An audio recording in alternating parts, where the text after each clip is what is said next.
नमस्कार बंधुओं, कैसे हैं आप सभी लोग। आप सभी का मेरे YouTube चैनल निरंतर साहित्य दर्पण में आप सभी का स्वागत है। बंधुओं, आज मैं आप सभी के समक्ष तत्सम हिंदी व्याकरण से संबंधित तत्सम एवं तत्भाव शब्द पर हम प्रकाश डालेंगे। तत्सम एवं तत्भाव शब्द, तत्सम और तत्भाव में हम पहचान नहीं कर पाते कौन सा तत्भाव है और कौन सा तत्सम। तो तत्भाव हिंदी शब्द है या संस्कृत शब्द है, या तत्सम हिंदी शब्द है या संस्कृत शब्द है, हम इस पर विचार करेंगे। तत्सम शब्द क्या है, तत्सम एवं तत्भाव हम पढ़ेंगे बंधुओं।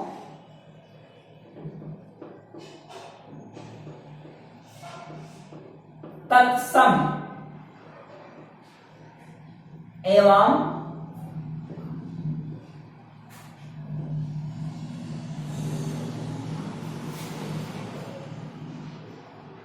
हम पढ़ेंगे तत्सम, तत्सम और तद्भव। तत्सम तद्भव,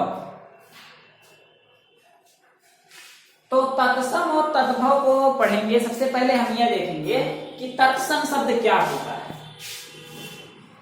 तत्सम शब्द क्या होता है, तत्सम शब्द क्या होता है, पहले पढ़ेंगे तत्सम शब्द। तत्सम शब्द दो शब्दों से मिलकर बना होता है। तत्सम शब्द कितने शब्दों से मिलकर बना होता है? दो शब्दों से मिलकर बना होता है। दो शब्दों से मिलकर बना होता है।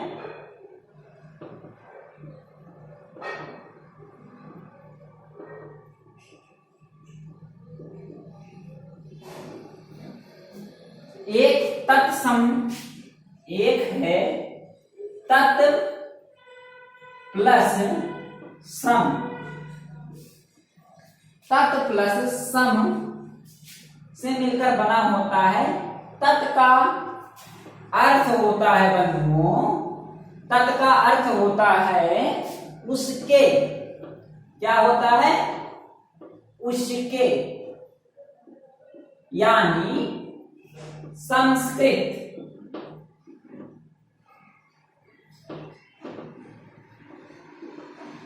तत् का अर्थ है उसके यानी कि संस्कृत, और सम का अर्थ है, सम का अर्थ है समान।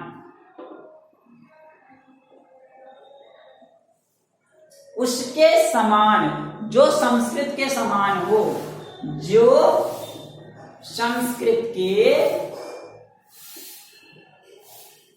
जो संस्कृत के समान हो,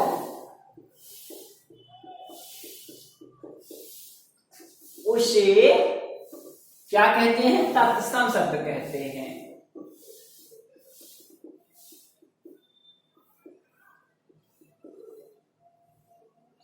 तत्सम एवं तद्भव में हमने क्या देखा? पहले तत्सम, तत्सम दो शब्दों से मिलकर बना होता है। तत् जमा सम, यह हर पेपर में यानी कि हर कंपटीशन में पूछे जाते हैं। जैसे आपने UPSC, UGC, TET, TGT, PGT, इन सभी में यह तत्सम और तद्भव पूछे जाते हैं। बहुत ही विचारणीय प्रश्न है। इस प्रश्न पर आप सभी विचार जरूर करिएगा कि तत्सम और तद्भव में क्या अंतर है, इसको हम कैसे पहचानेंगे। दो शब्दों से मिलकर बना होता है तत् जमा सम। तत् का अर्थ है उसके समान, सम का अर्थ है समान, सम का अर्थ है समान, उसके समान, यानी कि जो संस्कृत के समान हो उसे तत्सम शब्द कहते हैं। ठीक है बंधुओं, हम तद्भव शब्द बता देते हैं, इसके बाद हम आपको शब्दों के माध्यम से पहचान करवाएंगे कि तत्सम शब्द कौन सा है और तद्भव शब्द कौन सा है। ठीक है, इसके पहले हम देखेंगे, एक बार फिर देख लेते हैं। तत्सम एवं तद्भव में हमने क्या पढ़ा? तत्सम शब्द दो शब्दों से मिलकर बना होता है। तत् जमा सम, अर्थात इसका अर्थ है तत् का उसके यानी कि संस्कृत सम समान सम समान जब सम आए जब तत्सम में जब तत्सम लिखा हो तो आप समझ लीजिएगा ये संस्कृत पूछ रहा है, ये संस्कृत का शब्द है। तत्सम को हम क्या कहते हैं? संस्कृत कहते हैं।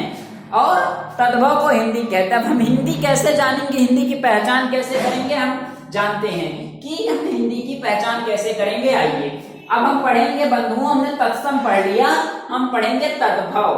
अब हम तद्भव की पहचान करेंगे। तद्भव की पहचान कैसे करते हैं बंधुओं? इस प्रकार, जैसे उसी प्रकार होगा तत्,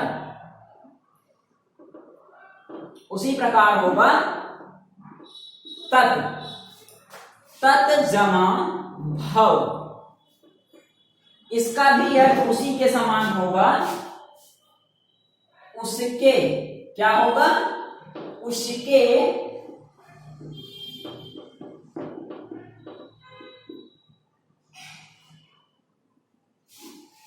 संस्कृत। ठीक है।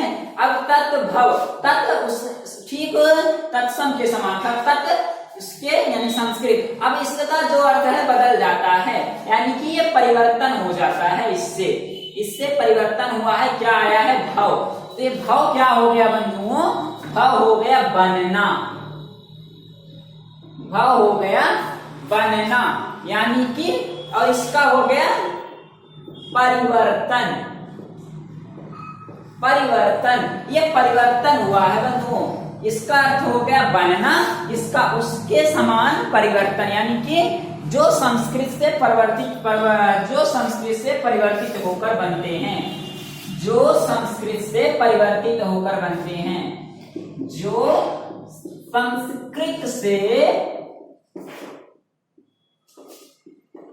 संस्कृत से परिवर्तित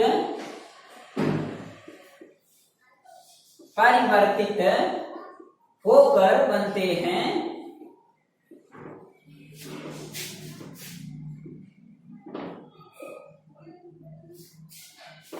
उन्हें हम कहते हैं हिंदी शब्द, यानी कि उन्हें हम कहते हैं तत्भव। तत्भव यानी कि हिंदी, हम हिंदी की पहचान करते हैं। यानी कि जैसे हमने कई लोग आप लोगों को बंधुओं बताएंगे कि हम 2 मिनट में आपको तत्सम और तद्भव की पहचान करवा देंगे। मैं समझ नहीं पाता बंधुओं कि 2 मिनट में कैसे पहचान करवा देंगे तत्सम और तद्भव की। मतलब अजीब बात है, समझने वाली बात है। 2 मिनट में कैसे कोई बच्चा समझ जाएगा कि तो ये तत्सम है, ये तद्भव के शब्द हैं। अब हम उसकी पहचान करते हैं तत्सम और तद्भव की। देखते हैं।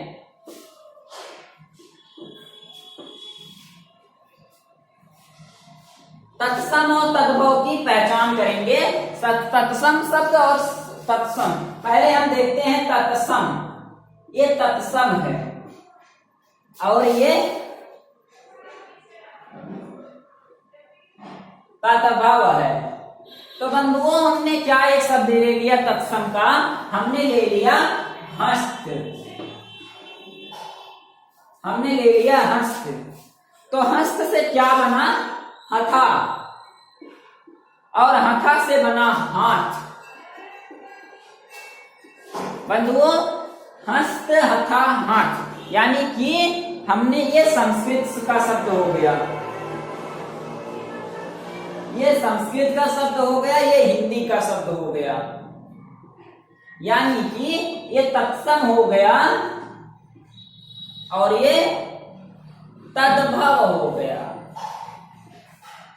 ठीक है। और इसको हम हटा देंगे क्योंकि हस्त से हम हथा कहने लगे और हथा से हाथ कहने लगे। तो ये हमारा हिंदी शब्द हो गया, ये हमारा संस्कृत शब्द हो गया। यही हम पहचान है। जब इसकी परिभाषा आप जान लो कि जो शब्द वो आसानी से हम पढ़ लेते हैं, जो जिन शब्दों को हम आसानी से पढ़ लेते हैं वह शब्द हिंदी शब्द कहलाते हैं। क्या कहलाते हैं बंधुओं?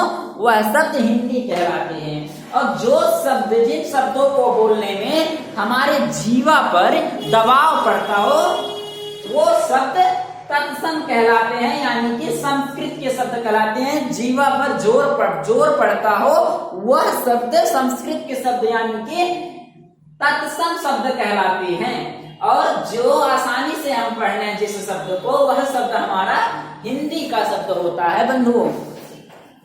अब एक शब्द हम और आपको देते हैं, जैसे वैसे तो अगर देखा जाए तो सबसे पहले हमारे समाज में संस्कृत भाषा थी, तत्सम भाषा थी, यानी कि संस्कृत भाषा के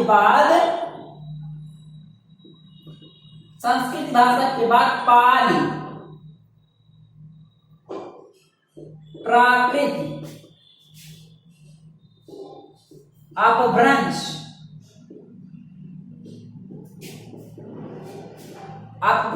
और हिंदी। तो अब ये आप एक प्रकार से देख सकते हैं संस्कृत। अब हमने यहाँ पे क्या जरूरत पड़ी, सबसे पहले संस्कृत, पाली, प्राकृत, अपभ्रंश आया, इसके बाद हिंदी का जन्म हुआ। तो अब आप यह समझ लें, आपको यह समझना चाहिए कि अचानक हिंदी और संस्कृत का इतना लगाव कैसे हो गया। तत्सम और तत्भव शब्द हम हिंदी और संस्कृत से ही क्यों लेते हैं, हम इससे क्यों नहीं ले लेते, हम इससे क्यों नहीं ले लेते, हम इससे क्यों नहीं ले लेते। लेकिन सोचने वाली बात यह है, जब हिंदी का व्याकरण बन रहा था, जब हिंदी का व्याकरण लिखा जा रहा था, तो हमने किसकी सहायता ली, संस्कृत भाषा की।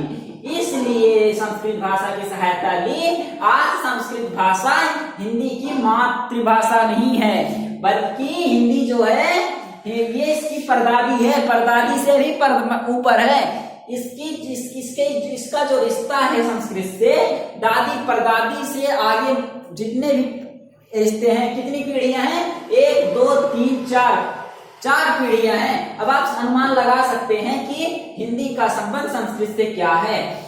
अब सबसे महत्वपूर्ण बात यह है कि संस्कृत के व्याकरण से हिंदी का व्याकरण बना। जो संस्कृत का व्याकरण है उससे हिंदी का व्याकरण बना, भले ही अपभ्रंश से इसका जन्म हुआ हो, भले ही हिंदी का जन्म अपभ्रंश से हुआ हो, लेकिन हिंदी जो है संस्कृत भाषा व्याकरण से हिंदी भाषा व्याकरण बना। ये बात आप लोग ध्यान पूर्वक सुनिए। जो संस्कृत व्याकरण है उस व्याकरण से हिंदी व्याकरण का जन्म हुआ, और भले ही अपभ्रंश ने हिंदी को जन्म दिया, लेकिन संस्कृत व्याकरण से हिंदी व्याकरण का निर्माण हुआ। दादी परदादी हिंदी संस्कृत को कह सकते हैं, हिंदी की दादी परदादी मान सकते हैं संस्कृत को। जैसे एक शब्द हम बंधुओं देते हैं, बस उस शब्द क्या है, वो शब्द यह है, वह शब्द है संध्या। शब्द क्या है बंधुओं, संध्या। संध्या, संध्या में बना संझा। क्या बना, संझा, संध्या, संझा, और इसके बाद बन गया साँझ। क्या बना, संध्या के बाद संझा आया, संध्या के बाद साँझ आया, और साँझ के बाद आ गया शाम। हम क्या कहने लगे, ये संध्या हो गया संस्कृत शब्द यानी कि तत्सम, और ये हो गया शाम जो है हमारा हिंदी का शब्द हो गया बंधुओं, और इसको हम बोलेंगे तद्भव शब्द, ठीक है। और ये छोड़ देंगे क्योंकि यह मिट चुका। संध्या और शाम ये हिंदी का हो गया, ये संस्कृत का हो गया बंधुओं। यही पहचान है, जहां कठिन शब्द आए वो संस्कृत शब्द होंगे, और जहां सरल शब्द आए वो हिंदी का शब्द हो। जिसे हम आसानी से पढ़ ले वह हिंदी होगा, और जिसे हम जिस शब्द को पढ़ने में हमें कठिन लगे वह संस्कृत का शब्द होगा, यानी कि वह तत्सम शब्द होगा। और जो शब्द हम आसानी से पढ़ लें उसे हम क्या कहेंगे, तत्भव कहेंगे। अब आगे हम देख लेते हैं बंधुओं क्या है। एक बात यह है, आप लोग कभी पेपर में कंफ्यूज मत होना। एक शब्द ऐसा भी आता है कि पेपर में कंफ्यूज कर देगा कि आप कंफ्यूज हो जाओगे कि क्या है। वहां भ्रम पैदा हो जाएगा कि ये तत्सम होगा कि तद्भव होगा। वो शब्द दोनों प्रकार से आएंगे पेपर में। आप कहीं कंफ्यूज मत होना, भ्रम में मत पड़ जाना कि ये शब्द क्या है। जैसे बंधुओं ये शब्द दिन है, अब हम इसको क्या कहेंगे, ये तत्सम है कि तद्भव है। अब इसको हम दोनों प्रकार से, इसको हम तत्सम भी लिखेंगे, इसको हम क्या लिखेंगे, तत्सम भी लिखेंगे, और इसको हम तद्भव भी लिखेंगे। ये दोनों प्रकार से आते हैं, दोनों में लिखे जाते हैं। दिन तत्सम हो गया, तद्भव हो गया। बताओ कैसे? अब भैया बताओ कैसे? इस प्रकार से, जैसे हिंदी जैसे दिन है तो दिन को हमने लिख दिया दिवस। क्या लिख दिया? दिवस। अब दिवस जो है, अब दिवस क्या हो गया हमारा? तत्सम हो गया। हमने दिन से निकाला दिवस और दिवस हो गया तत्सम, और इसी तत्सम को हम यहां परिवर्तन कर दिए। क्या बन गया यहां पर? तद्भव। ये दिन क्या हो गया? तद्भव। इस प्रकार हमारा यह शब्द दोनों में आता है, दिन तत्सम, दिन तद्भव। अब हम अलग कैसे करेंगे? अब दिन से दिवस करके इसको तत्सम बनाएंगे और इसको तद्भव बनाएंगे। ठीक है? हाँ, अब हम आगे पढ़ेंगे। एक शब्द और है, बार बार यह प्रश्न पूछा गया है और यहां भी बच्चे गलत करके आते हैं कि यह शब्द है जागृत। क्या है? जागृत। और इसका दूसरा शब्द हिंदी का शब्द है जागृत। ये जागृत संस्कृत का हो गया, हिंदी का जागृत। अब यहां पर लोग गलत करके ये आते हैं, जैसे पेपर में आया कि ये जागृत का मतलब जगी हुई। क्या हुआ? जगी हुई अवस्था। जागृत का मतलब जगी हुई अवस्था, यानी कि ये तत्सम है और ये तद्भव है। हम तत्सम और तद्भव। अब जागृत है, अब जैसे पेपर में आ गया, दो ऑप्शन है, जागृत, और ये ऑप्शन 4 दिए हैं, इसमें जागृत भी है और जागृत भी है। तो पेपर में आपको क्या सही करना है? आपको पेपर में यह सही करना है। क्या सही करना है? जागृत। और अगर पेपर में यह नहीं है, 4 अदर ऑप्शन हैं, तो वो चारों अदर ऑप्शन छोड़ करके हमें क्या सही करना होगा? जागृत। तब यह सही माना जाएगा। अगर इसके साथ जागृत है तो यही सही होगा, यह नहीं सही होगा, ये गलत माना जाएगा। ठीक है? इसके बाद हम देखेंगे जैसे वंदना। जैसे वंदना है बंधुओं, वंदना में क्या है? एक संस्कृत शब्द है वंदना और हिंदी शब्द है वंदना।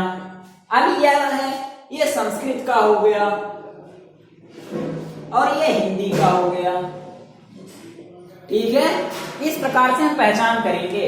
अब हम आपको नई बातों से जोड़ने चल रहे हैं। नई बात क्या आई है सामने? नई बात यह आई है कि आप लोग देखिए कि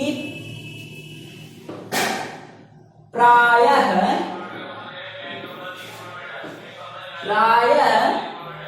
तत्सम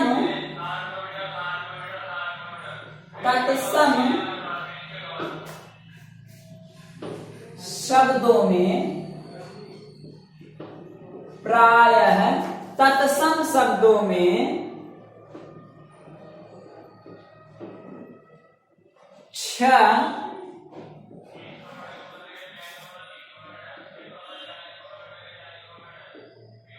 तद्भव में ख का प्रयोग हुआ है। ख का प्रयोग होता है। हमेशा ध्यान रखना, अगर कहीं पर छ दिया है तो वो तत्सम होगा और अगर कहीं पर ख लिया है किसी शब्द में, ये तद्भव होगा। ठीक है, अगर किसी शब्द में ख दिया है तो वह क्या होगा, हिंदी का तद्भव होगा, और अगर वह छ दिया है तो तत्सम होगा। जैसे बंधुओं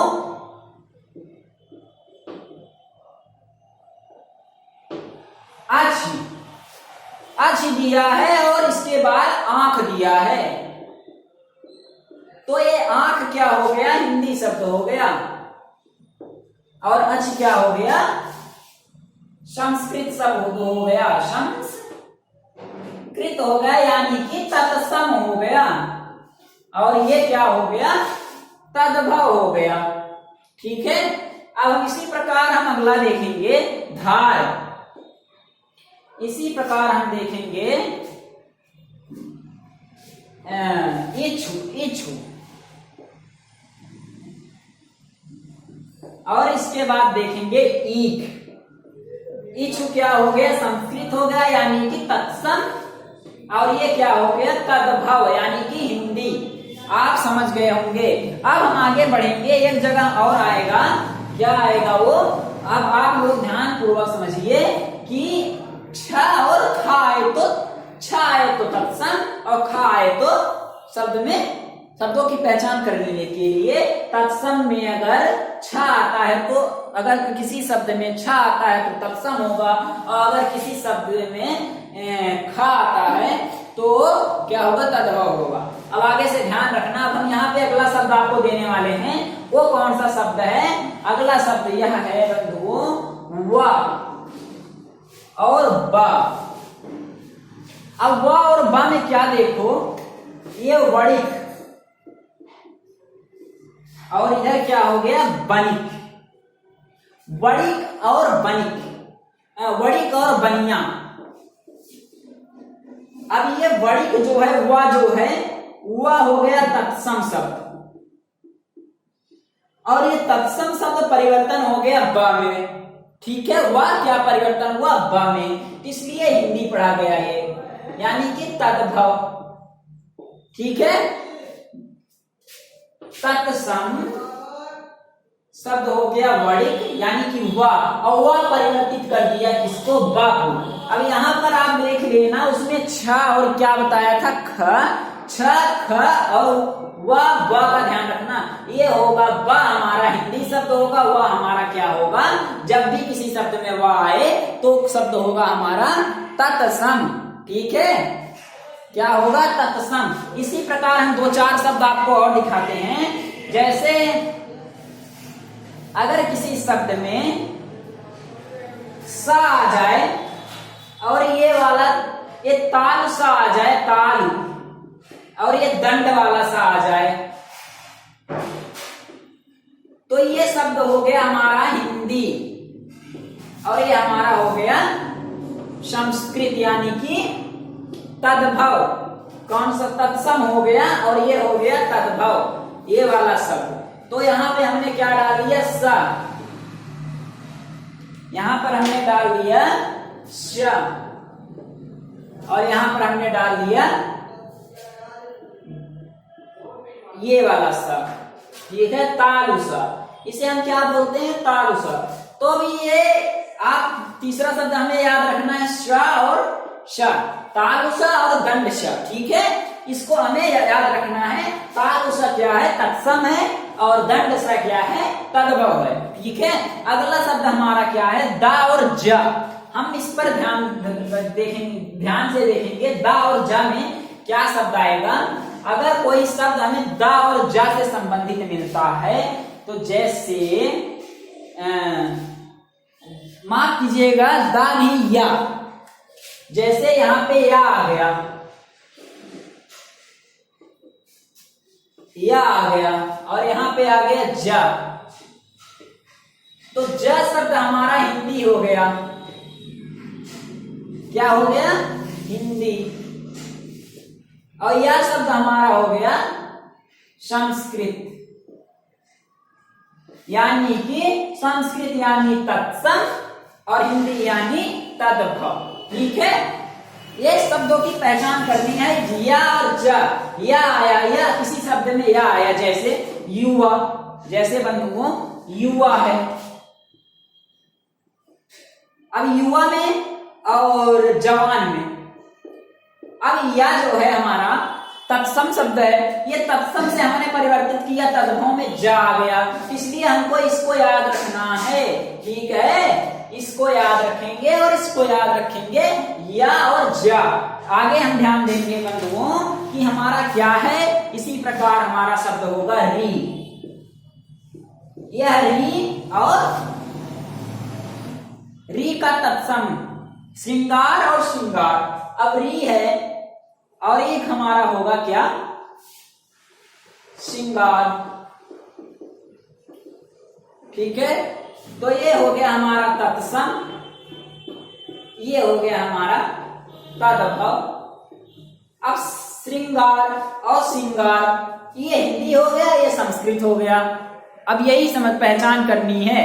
जहां पर कठिन शब्द आए वो इस प्रकार है। हम आखिरी शब्द से आपको रूबरू, हाँ, चंद्र बिंदु का, हम चंद्र बिंदु से आपको रूबरू करवाते हैं। चंद्र बिंदु क्या कहना चाहता है, चंद्र बिंदु का कितना महत्व है, और संस्कृत में तद्भव तत्सम में उसकी पहचान हम कैसे करेंगे कि चंद्र बिंदु की हमारा हिंदी है या संस्कृत है। बहुत लोग इसको गलत करके आते हैं, चंद्र बिंदु को संस्कृत कहकर आते हैं, यानी कि संस्कृत कहकर आएंगे, पर ये संस्कृत नहीं है बंधुओं, ये तत्सम कहकर आते हैं। जो लोग गलत हैं उनको ये कहना चाहिए तद्भव, क्योंकि अगर चंद्र बिंदु है, ये है हमारा चंद्र, ये है हमारा संस्कृत, और अगर हमने यहाँ पे चंद्र लगा दिया तो हमारा हो गया हिंदी।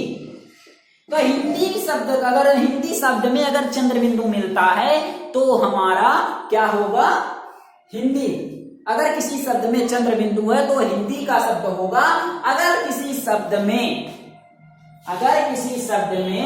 अंक की बिंदी मिलती है तो हमारा होगा संस्कृत शब्द। अब ध्यान रखना, ये ध्यान देने वाली बात है, भूलना नहीं। आगे हमारा है दोपहरी और दोपहरी। अब इसी प्रकार बहुत सारे शब्द हैं, रात्रि और रात। त्र जो है हमारा तत्सम है और रात हमारा तद्भव है। ठीक है, ता हमारा तद्भव है। इसी प्रकार बहुत सारे शब्द बने हैं, तो हमें याद रखने के लिए अब हम भूलेंगे नहीं। ठीक है, नहीं भूलेंगे और इस तरीके से पढ़ेंगे तो ज्यादा अच्छा रहेगा। तो एक बार मैं आपको इसकी परिभाषा बताता हूं कि जो शब्द बोलने में बहुत कठिन लगे, सरल मतलब बिल्कुल सही, मतलब देशज भाषा में आपको हम बताते हैं, जो शब्द बोलने में बहुत आसान हो, जो शब्द बोलने में बहुत ही आसान हो, वह हिंदी के शब्द कहलाएंगे, यानी कि तद्भव। तद्भव जो शब्द संस्कृत में कहलाएंगे, जो शब्द संस्कृत में आएंगे, जिन शब्दों को हम आसानी से पढ़ेंगे वह शब्द हिंदी के कहलाएंगे, और जो शब्द हमें बोलने में कठिनाई होगी, जिन शब्दों को बोलने में हमें कठिनाई होगी, वह शब्द हमें संस्कृत के मिलेंगे, यानी कि तत्सम शब्द मिलेंगे, जिन शब्दों को बोलने में हमें कठिनाई होगी। तो बंधुओं, जाते जाते यही कहूंगा कि मानव को मानव हो प्यारा, एक दूजे का बने सहारा। मानव को मानव हो प्यारा, एक दूजे का बने सहारा। सब पढ़ते रहें और आगे बढ़ते रहें, यही है नारा। जय हिंद।